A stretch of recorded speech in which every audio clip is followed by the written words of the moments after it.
boa tarde e bem-vindo à J Editors Talks Inteligência Artificial à Ascensão dos Robôs. Os avanços tecnológicos nesta década fazem sombra a quase um século de inovação.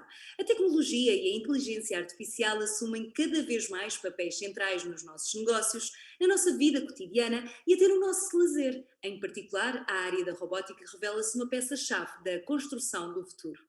É verdade, Marta, e vamos perceber então esta tarde em que ponto estão estas duas áreas que, como já percebemos, atuam em algum nível de simbiose. E por isso são nossos convidados Bruno Coelho, responsável de vendas de robótica da Beltrão Coelho, Manuel Machado, CEO da ARPA Elastic Solutions, e o nosso convidado especial para esta J Editors Talks, Pedro Urbano Lima, professor do Instituto Superior Técnico e investigador do ISR. Pedro, eu começo por si. Primeiramente, há que entender que ligação existe aqui entre a robótica e a inteligência artificial neste momento e que aplicações práticas já existem, tanto em Portugal como lá fora, que aliem as duas áreas. Bom, eh, antes de mais, obrigado pelo convite. É muito agradável falar nestas coisas para o público em geral. Eu costumo muitas vezes apontar um pouco essa diferença, que penso que é importante no âmbito não só académico, mas também do impacto que tem na sociedade.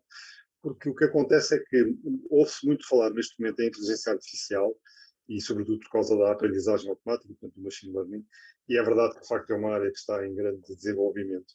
Mas a inteligência artificial, desse ponto de vista, da maior parte dos casos que se fala, tem a ver sobretudo com aquilo que eu chamo de sistemas virtuais, ou não corporificados, portanto não têm relação, interação com o mundo físico, a não ser para aí através do teclado, ou até da voz, de uma câmara, e ou muitas vezes nem isso, e fazem coisas profundamente inteligentes, coisas que muitas vezes é difícil aos humanos fazer, mas que não têm uma relação através de sensores, através de acionamentos, com o mundo físico. Ora, os robôs têm isso tudo. E a grande diferença que isso faz é que é muito mais complexo, mesmo com o mesmo grau de sofisticação da tecnologia, para os robôs agirem sobre o mundo físico de uma forma inteligente, do que para um sistema, como eu lhe chamo, virtual, sem qualquer apreciação, não é?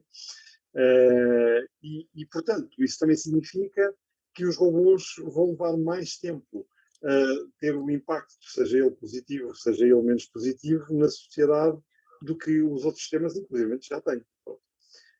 Aliás, isso tem a ver com as aplicações, que era a segunda parte da questão, não é? As aplicações, há imensas aplicações de robótica, em particular em Portugal. Eu sou muito positivo quanto à robótica portuguesa, porque de facto temos um grau de desenvolvimento e conhecimento internacional grande. É verdade que não há grandes empresas, aliás, não há grandes empresas a não ser na robótica da automação pela forma, já vai havendo algumas com uma dimensão considerável, na robótica mais moderna, que é a robótica dos serviços, que é a tal que normalmente precisa de mais e há incorporado. E nas fábricas também já está a começar a acontecer. Em Portugal há muita coisa, há robótica submarina, há robótica aérea, há muita robótica de automação. Robótica com IA incorporada há menos, como também há nos outros sítios. E estamos a falar, por exemplo, em robôs em hospitais, em robôs em casa, em robôs que interagem com as pessoas. Mas também isso há, e há empresas que inclusivamente desenvolvem esses produtos e que inclusivamente participam em imensos projetos europeus com sucesso e com marcas reconhecidas, digamos assim. E esses são, no fundo, os que têm IA, porque são os que têm capacidade de planear as suas ações, da capacidade de aprender a reconhecer objetos, pessoas, etc. Muito obrigada, Pedro. Bruno Coelho, quais serão, na sua opinião, os principais desafios e riscos existentes na área da robótica? Desde já também agradecer aqui o convite, é um prazer poder partilhar aqui algumas ideias. Acho que devíamos fazer mais vezes esta partilha de ideias, é muito importante. Eu diria que um dos principais desafios que nós temos encontrado aqui na Beltrão Coelho, quando falamos com as empresas, é muitas vezes o gerir as expectativas. Por um lado, nós fomos habituados ao longo dos anos a ver na ficção científica robôs que faziam tudo e mais alguma coisa e que liam os nossos pensamentos, e a verdade é que nós ainda estamos muito longe dessa fase, e é preciso que as pessoas percebam qual é que é a realidade atual. Também não estamos no lado oposto, não estamos numa época em que os robôs não façam sentido, não. Estamos aqui no meio, caminhamos de facto para algo muito mais evoluído do que temos agora, mas a verdade é que já existem muitas soluções onde é possível os robôs fazerem parte do dia a dia das pessoas, nomeadamente nas empresas. mas ainda há um longo caminho a percorrer.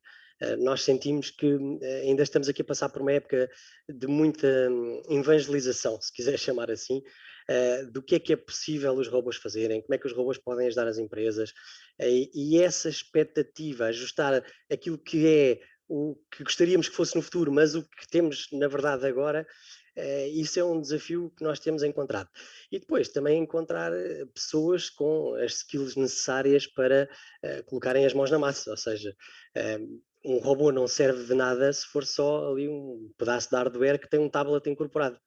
É preciso criar conteúdos, é preciso desenvolver aplicações que depois façam sentido e que tenham utilidade no dia a dia das empresas e a interagir com as pessoas. Portanto, eu diria que passa muito por aí.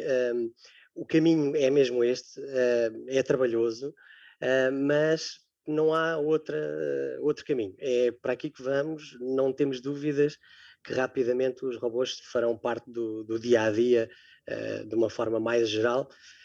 Nós em Portugal, eu diria na Europa, ainda estamos um bocadinho atrás. Nós temos países onde, por exemplo, já a robótica é uma realidade. Na Ásia, vários países, Estados Unidos, o Brasil é um excelente exemplo, onde a robótica está muito presente já nas empresas, mas na Europa, de uma forma geral, ainda são a exceção.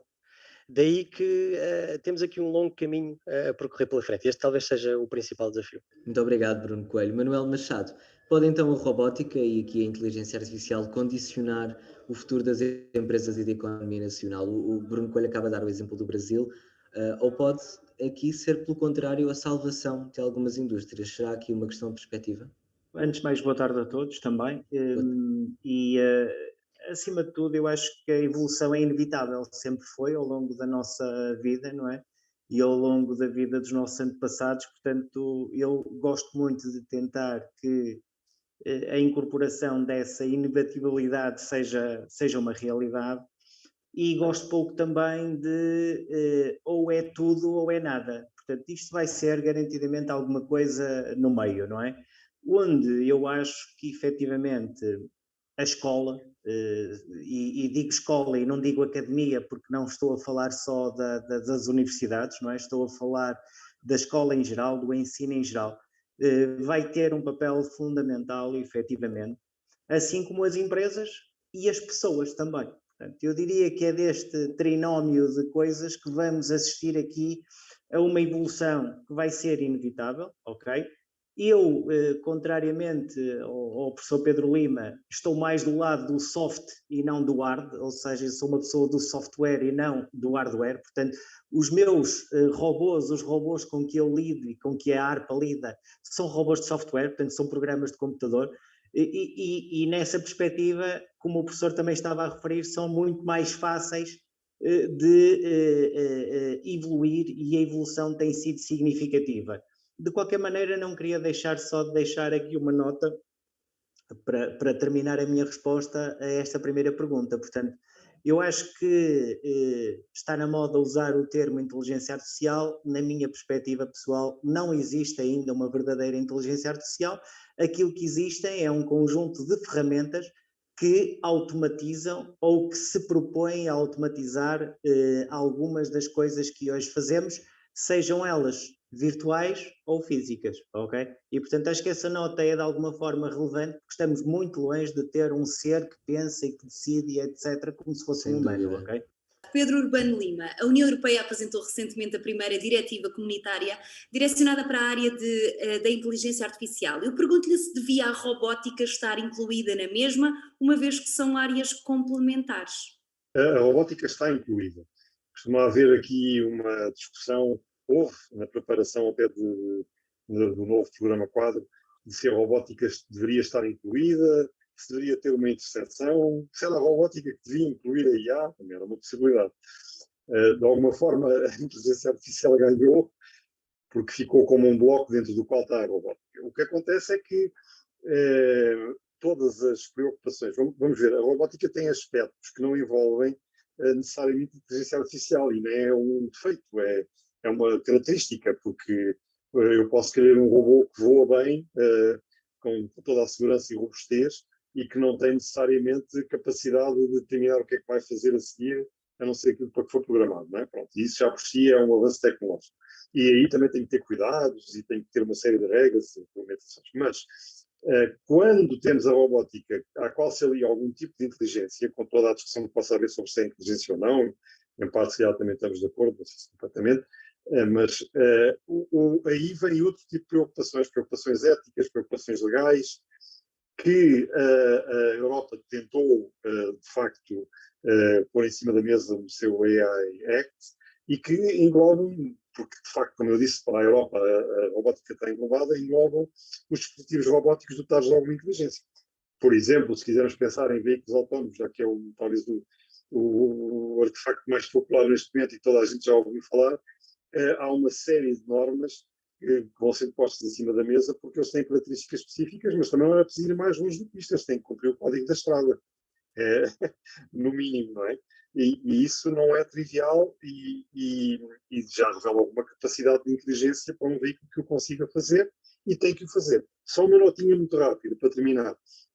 Há uma preocupação que eu tenho, eu sou defensor de que haja este tipo de regulação que a Europa está a pôr em cima da mesa. Aliás, ajuda a desenvolver algum tipo de investigação, como, por exemplo, os robôs terem que explicar, ou os agentes terem que explicar o que é que fazem, porque é que fizeram assim, haver algumas formas de verificação, tipo uma certificação. No entanto, também é preciso ter cuidado para não ir demasiado longe nisto, com exagero, porque isso pode limitar completamente o desenvolvimento da tecnologia e nós acabamos por ser ultrapassados por outras regiões do mundo que não têm essa preocupação e depois tudo o que nós fizemos de excelente, desse ponto de vista, não é usado por ninguém. E, portanto, há aqui este equilíbrio que é complicado. Não tenho a solução. Estou só a pôr em cima da mesa. Muito obrigado. Só queria desculpar só muito rapidamente, força, e o professor tem toda a razão nessa referência que acabou por fazer, porque a maior parte das pessoas desconhece, mas grande parte dos mecanismos de inteligência artificial é difícil explicitar porque é que chegaram àquela conclusão. E, portanto, se a questão legal restringir que apenas aqueles que explicitarem podem ser utilizados, nós temos um grave problema, porque a maior parte dos mecanismos, quer de machine learning, etc., utilizam efetivamente algoritmos que chegam, digamos, a uma probabilidade de solução, seja o que for, mas que não explicitam como é que lá chegaram. E, portanto, essa questão é muito importante mesmo, ok? Muito obrigado, Manuel Machado e Pedro Urbano Lima. Bruno Coelho, eu pergunto-lhe aqui na sequência do que foi dito, e se, como lemos também no especial da semana passada do Jornal Económico, se esta corrida pelo controle da inteligência artificial está de facto a ser disputada apenas entre os Estados Unidos e a China, ou se há aqui espaço para a União Europeia, como o Pedro Urbano Lima referia. Qual deve ser aqui a estratégia? Espaço há. Temos é que ser muito rápidos, porque o nível de investimento que passa pela China e pelos Estados Unidos são muitos números, e a União Europeia não tem o mesmo tipo de investimento que estes dois países. Por outro lado, há alguns desafios que têm que enfrentar, que é a celeridade com que vão conseguir tomar decisões, porque mesmo que se constitua o que na minha ótica seria o desejável, constituir um grupo de trabalho com representantes, os melhores representantes de cada país, num sentido de uma forma unida, trabalharem no mesmo sentido, eu acho que nos podíamos aproximar. No entanto, são muitos Estados-membros, são muitas vontades que se têm que conjugar e isso pode desacelerar o processo, e eu acho que isso é um risco. Portanto, qualquer grupo que fosse criado para tentar acelerar ou colocar-nos ao nível dos Estados Unidos e da China, teria que ter uma autonomia grande, porque não podemos passar por processos muito morosos, porque nós já estamos atrasados, ainda mais atrasados vamos ficar e de mãos atadas. E depois põe-se outra questão, que eu não sei como é que a União Europeia vai lidar com isso, que tem a ver com as questões éticas, a proteção de dados, que como sabemos na China é uma coisa mais estranha, o que é isso, não é? Portanto, eles podem acelerar com outra rapidez e não estão tão preocupados com se calhar outras questões éticas com que a Europa está. Daí que, resumindo, eu diria que sim, há espaço para isso, vai precisar de muito investimento, vai precisar de muita atratividade na forma como vamos tentar reter o talento, porque quem é muito bom nestas áreas rapidamente tem um convite dos Estados Unidos, por exemplo. Portanto, é um desafio muito grande, mas temos que ser muito rápidos e era bom que os países conseguissem estar de alguma forma alinhados no pensamento, para que depois as decisões fiquem por tomar, porque o país A ou o país B ainda não aprovou aquela vírgula enfim, e isso vai atrasar todo o processo. Por isso, temos pernas para andar e talento, sim. Vamos ver se conseguimos reunir todas as vontades. Muito obrigada, Bruno Coelho. Manuel Machado, quando falamos de robótica e inteligência artificial, não falamos apenas dos exemplos mais conhecidos, mas também de RPA e automação. Eu pergunto-lhe que soluções diferenciadoras pode esta tecnologia apresentar ao tecido empresarial? Bem, essa tem sido aí, efetivamente a nossa área de trabalho nos últimos 4 anos e, acima de tudo, eu acho que devemos sempre ver a tecnologia inserida efetivamente num contexto e, portanto, esta tecnologia, e se falarmos de Robotic Process Automation e da AI mais do lado soft, garantidamente nós temos grande parte das aplicações que têm a ver com automatização de processos, ou seja, como é que eu eh, torno tarefas repetitivas e que não acrescentam valor em algo que eu possa fazer com robôs e não com pessoas, libertando efetivamente as pessoas para fazerem trabalho mais inteligente.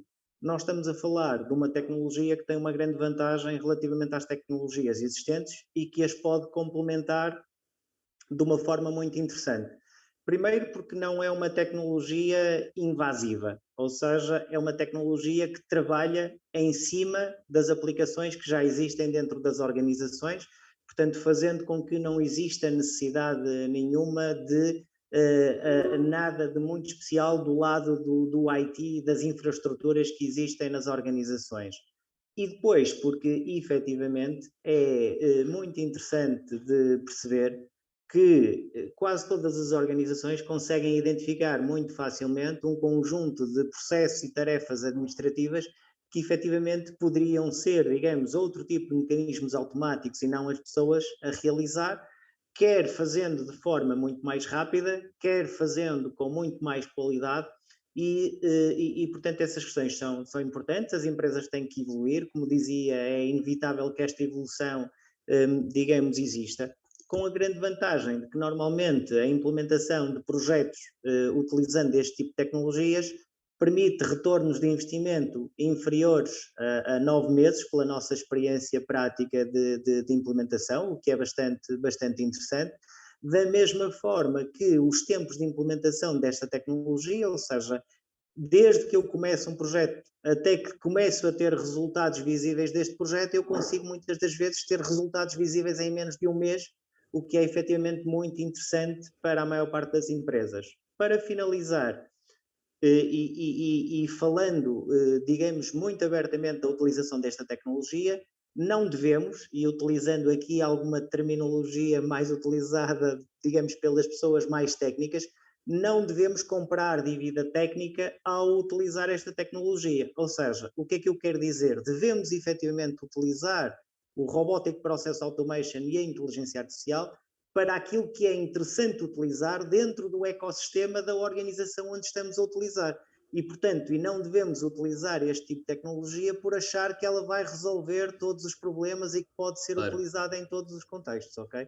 Muito obrigado, Manuel Machado. Pedro Urbano Lima defendeu, no especial do Jornal Económico da semana passada, que a robótica nacional tem, e passo a citá-lo, potencial e impacto acima daquele que é talvez esperado.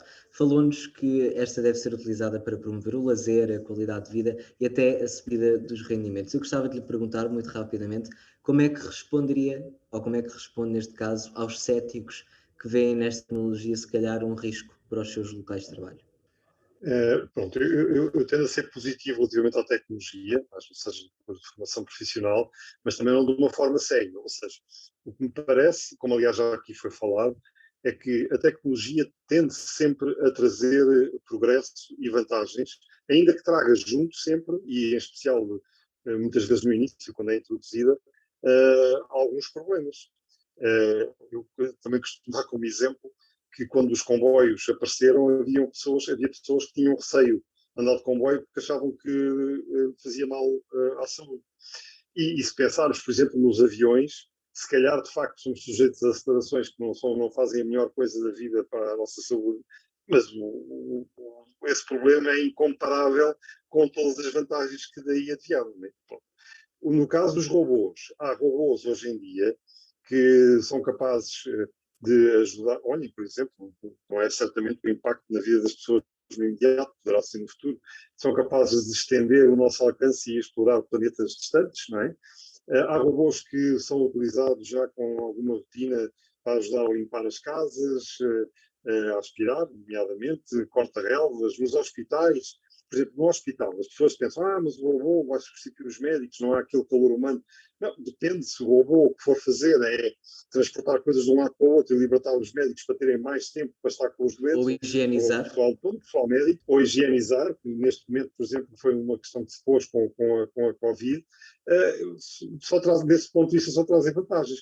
Depois, há áreas em que provavelmente, como também aconteceu no passado, poderá haver, num certo período imediato, um aumento de desemprego das pessoas que são substituídas. Por exemplo, imaginemos nos caminhões autónomos, que eu acho que ainda vão entrar mais depressa do que os veículos, os automóveis autónomos, mas aí também se calhar nos táxis. No entanto, o que acontece é que muitos desses casos também são profissões que acabam por ser de grande desgaste e muitas dessas pessoas, eu já vi aliás exemplos disso em companhias que estão a preparar para no futuro fazer essa substituição, depois necessitam de pessoas, por exemplo, para controlar o estado da frota, para resolver problemas quando os veículos ficam encalhados num sítio qualquer e precisam de ser remotamente operados. E há uma série de coisas que acabam por aparecer que nem sequer sonhamos agora, porque há novos problemas que são criados e o ser humano é muito criativo. É um bocado.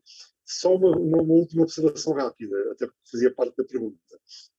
É uma questão mais pessoal e isto é tudo muito discutível. Se daqui, como aconteceu no passado nas revoluções industriais, houver um grande aumento de produtividade e por causa disso de riqueza, então o que é importante é também andarmos já a discutir o que é que vamos fazer a essa riqueza, para que não aconteça o que também está a acontecer um bocado agora já no mundo virtual, que é ela ser distribuída por poucos. Porque se de facto podemos tirar partido, não digo das pessoas não terem que fazer mais nada, porque não sei se sequer é bom, não é? Mas, por exemplo, reduzir o horário de trabalho para o mesmo salário, ou uma série de outras coisas que agora não podíamos sempre falar aqui, devíamos discutir isso. Temos que pensar no bem-estar das pessoas e não apenas no aumento do PIB só porque sim. Muito obrigada, Pedro Urbano Lima. Bruno Coelho, na prática e retirando a área industrial, de que forma é que os robôs podem ajudar as nossas empresas no imediato e em que cenários é que os robôs já podem ser uma realidade nas empresas portuguesas? Claro que na área industrial isto já acontece há muitos anos e com efeitos extremamente positivos. Agora, na nossa realidade atual e na realidade portuguesa, eu posso falar um bocadinho da experiência que temos tido com as empresas portuguesas e um bocadinho à semelhança do que já está a acontecer noutros países, o uso que as empresas têm dado aos robôs de serviço, que é a área onde nós nos encaixamos, e aqui juntamos a parte do hardware com desenvolvimento, com software, da recepção às pessoas que chegam a um determinado espaço, por exemplo, o chamado meet and greet. Eu posso ter um robô a receber as pessoas, a cumprimentá-las, a ser um ponto de informação, a dirigi-las a algum local, a levá-las de um ponto A ou de um ponto B, porque os robôs têm mapeamento, portanto eu posso mapear o espaço e agora chego a um local, vamos imaginar uma empresa e tenho uma reunião com alguém na sala 3. O robô pode fazer esse trabalho por uma pessoa, ele pode-me levar até à sala, dizer para eu ser que sou bem-vindo, receber-me na sala, fazer até o contacto com a pessoa que está à minha espera para dizer que eu já cheguei, isso acontece. Outro aspecto tem a ver com as entregas que já falámos aqui. Por exemplo, nós terminamos na semana passada um projeto com um hotel em que quem faz a entrega daquilo que os hóspedes pedem é um robô. O robô não precisa de qualquer contacto, ele interage com o elevador, apanha sozinho o elevador, não tem um bracinho para tocar no botão, mas tem a inteligência por trás que comunica com a interface no elevador, sobe ao piso, diz ao hóspede que já está pronto, e o hóspede a única coisa que tem que fazer é retirar, desbloqueando a sua bandeja, aquilo que pediu. E depois, outra área que também vai ser muito importante e que já temos alguns projetos a iniciar nesta área é da teleconferência, telemedicina. Portanto, eu posso, por exemplo, ter um robô como um assistente pessoal, em que me vai lembrar de uma tarefa que eu tenho que fazer, vai-me dizer que eu já estou sentado há muito tempo, preciso de fazer algum exercício e Isso já abre, por exemplo, acontece. uma aplicação. Exato. até agora tenho um robô a fazer isso na minha casa, que, por exemplo, vamos imaginar que também é um projeto interessante que nas residências séniores é muito fácil colocar um robô neste momento a poder interagir com as pessoas e com as famílias, especialmente aqui neste período de pandemia, isso teria sido excelente se estivesse mais disseminado, mas estas videoconferências que são possíveis de fazer têm aqui muito espaço para crescer. Por isso, hoje em dia já é possível fazer isto, já, com esta interação. E como a concorrência é tanta entre as empresas, claro que todos procuram diferenciar-se de alguma forma. Claro. E aqui a robótica pode ter um papel muito importante a dizer. Muito obrigado, Bruno Coelho. Manuel Machado, para terminar, porque já estamos mesmo no final do nosso tempo, eu pergunto-lhe se 2020 terá sido aqui um ano de consolidação tecnológica no âmbito do utilizador comum, ou seja, estará o coletivo mental e até o coletivo profissional pronto para abrir as portas a tecnologias mais avançadas e mais disruptivas? É possível alcançar esta harmonia perfeita entre humanos e robôs? Eu, acima de tudo, acho que foi um ano completamente diferente para qualquer um de nós, ok? Garantidamente retirando algumas coisas positivas, outras menos positivas. E acho que, sendo engenheiro de formação, portanto, eu diria que há aqui algumas palavras que fazem todo sentido, que é velocidade, aceleração, inércia, e começamos aqui a falar um bocado destas coisas e foi um bocado aquilo que aconteceu, ou seja, nós fomos obrigados a andar mais depressa, ok? E quem é que foi obrigado a andar mais depressa? Principalmente toda a gente que teve que estar em teletrabalho, toda a gente que estava ligada à logística passou a ter que entregar mais coisas em menos tempo, etc. Portanto, podíamos dar aqui mil e um exemplos, mas o que é certo é que o ponto em que nós estamos hoje é muito diferente do ponto em que nós estávamos há um ano atrás. Não porque as tecnologias não estivessem disponíveis há um ano atrás, mas sim pela sua adoção, ok? E, portanto, esta adoção acabou por trazer aqui alguma literacia mais generalizada em algumas áreas ao comum dos mortais que é obrigado a utilizar a tecnologia para conseguir fazer o seu trabalho dia a dia. E basta olharmos para os nossos miúdos em casa que tiveram a ter a escola de uma maneira que nunca tinham tido, se calhar, de forma tão intensiva e tiveram que, acima de tudo, evoluir e adaptarem-se. Eu não acho que tenha sido muito disruptivo, mas acho que se calhar, como tenho ouvido dizer por várias pessoas e lido em alguns sítios, se calhar avançamos num ano aquilo que teríamos avançado em 5 anos, ok? No último ano, no que diz respeito à utilização destas tecnologias. Eu não acho que tenha havido aqui uma mudança de paradigma, alguma coisa completamente disruptiva, nem acho que esta mudança tenha trazido uma sensibilização muito diferente àquilo que são os empresários em Portugal, ou seja, eu acho que os empresários em Portugal são maioritariamente pessoas inteligentes e atentas, e acho que a tal sensibilidade para a utilização da tecnologia tem sido algo que tem vindo a melhorar, ok? Também nesse sentido. E, portanto, eu quero crer que efetivamente as pessoas perceberam que podem fazer as coisas de maneira diferente, ok? As pessoas perceberam que às vezes é efetivamente interessante pensar como é que vamos fazer as coisas de maneira diferente. Eu dou o nosso exemplo.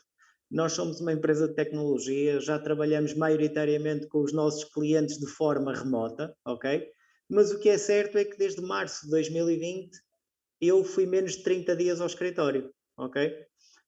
Agora, não é tudo bom no meio desta situação, não é? Portanto, estamos a falar, por exemplo, que áreas como as áreas comerciais das empresas sofreram imenso, quer dizer, fazer um contacto presencial com um novo potencial cliente é completamente diferente de fazer uma reunião virtual, por muito capaz que eu seja de estar aqui a falar, como estamos a falar neste momento.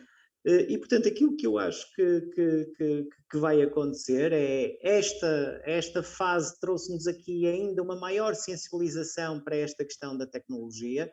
Acho que efetivamente há aqui uma maior predisposição e vai cada vez mais haver uma maior predisposição para que haja esta evolução e para que os empresários estejam sensíveis a esta evolução.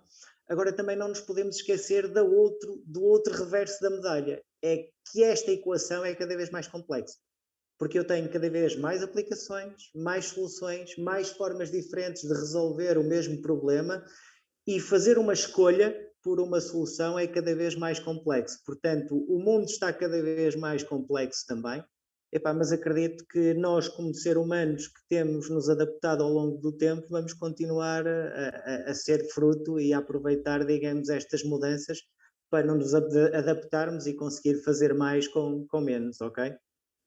Muito obrigada, Manuel Machado, Bruno Coelho e Pedro Urbano Lima, pela vossa presença aqui nesta JE Editors Talks. Muito obrigada também a si que esteve desse lado. Já sabe que pode rever esta e outras talks no Facebook e no site do Jornal Económico. Tenha uma boa tarde.